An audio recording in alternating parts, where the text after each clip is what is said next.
We are now moving on to film 4 in the Tales of Adventure 2 set from Imprint, and that is number 268 in the series, which is Elephant Walk, starring Elizabeth Taylor, Dana Andrews, Peter Finch. It's a great cast, and this was a surprisingly great story. One that kept surprising me, as I thought I knew where it was going to go. It had these familiar beats, and every time I knew the direction it was going to take, it took a sharp left and surprised me. Look, our honeymoon tickets. 2 weeks in Paris, 2 days in Cairo, Bombay if we want to, and then home to Elephant Walk. Oh, darling. Here we get John Wiley, a tea planter who is in England at the start of this one.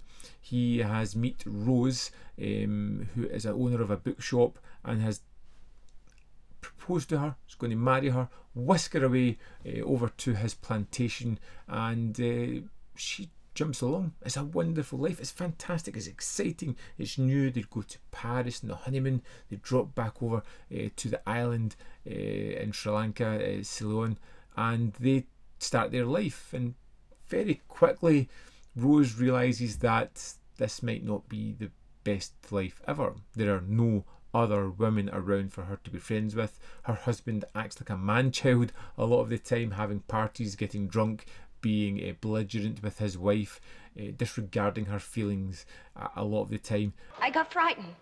Frightened of what? You're not a child, Ruth. You wanted to go to bed, go to bed. I don't enjoy being embarrassed in front. And she just instantly becomes very unhappy. The servants within the household kind of look down on her, and there is the looming figure of John's father, who was a ruthless owner of this tea production factory that they have going on, and his reputation looms large over the proceedings. Old master, hear me, I beg you. She is not one of us, and her ways are cold and strange. At one point, Dana Carver comes into this as the sort of head of the factory, who helps kind of the production of the tea in this one, and instantly there is an attraction between him and Rose. It's very palpable, and this is where the first of the deviations kind of come. You know exactly what's going to come. You're going to start an affair. You're going to kind of...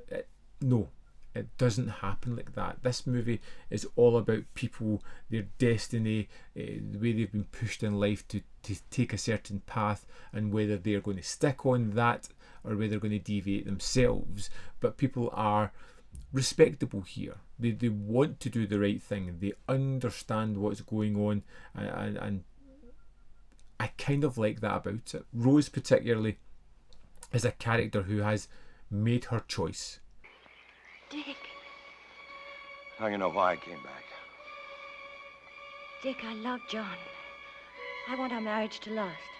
And she's going to try and make the best of that throughout it. There will be temptations along the way, but I think throughout the film you get to see Rose handle them with aplomb, really coming into her own as the mistress of this house, which I think is a great performance by Elizabeth Taylor, who really owns the screen. Every sequence she's in, she's fantastic, and surrounded by both Peter Finch and Dana Andrews, I think gives her some real kind of good actors to bounce off against. Weather and elephants don't change it. You put those pickers back to work.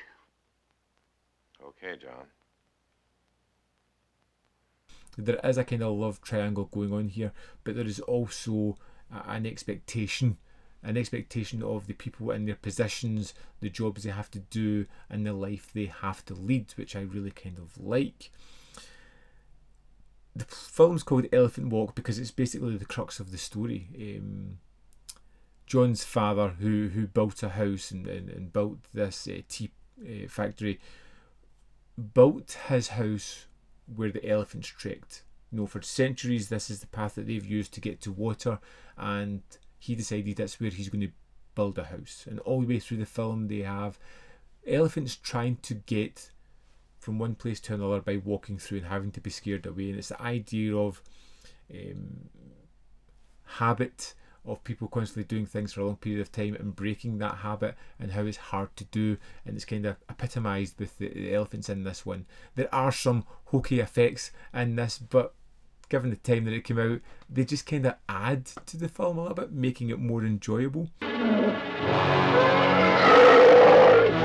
I think it's great performances, great locations, a great interesting story that did often surprise. Some characters that I flip-flopped on, from liking to disliking to going back to like again. It had these fully fledged characters that I really enjoyed spending time with, and was a real surprise of the box set. Not a normal film that I would search out and watch and put against Fair Wind to Java. Is completely different to that, but I think Elephant Walk might be my favourite from this set thus far. It's terrifically fun. I'd love to know your thoughts on Elephant Walk if you have seen it, so let me know in the comment box below whether you love it, hate it, whatever. I can't wait to read your comments. As always, there is more content up here. In the description box are links to the Patreon membership programme and manvfilm.com, always, in which you can support me. Thanks for watching, and I'll see you next time.